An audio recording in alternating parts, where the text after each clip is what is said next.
ঘর দেখা যায়। এই ঝড়ের কবল থেকে বাঁচার জন্য মেয়েটি ওই ঘরের দরজায় কড়া নেড়ে সাহায্য চাইল।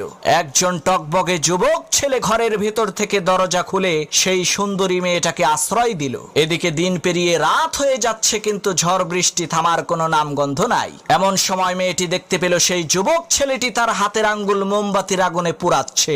এই দৃশ্য দেখে মেয়েটি প্রচন্ড পরিমাণে আশ্চর্য হয়ে বলতে লাগলো, হায় হায় সর্বনাশ, এটা কি মানুষ নাকি অন্য কিছু?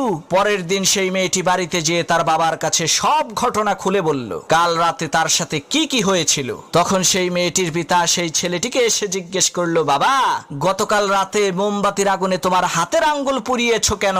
তখন সেই ছেলেটি বলতে লাগলো, চাচা, প্রচন্ড ঝড়ের রাতে আমার এই নির্জন ঘরের মধ্যে আপনার সুন্দরী মেয়েটাকে দেখে আমার মনের মধ্যে কুপ্রবৃত্তি চলে আসলো। তখন আমি আমার হাতকে মোমবাতির আগুনে পুড়িয়ে মনকে বোঝালাম, ওরে মন, এই দুনিয়ার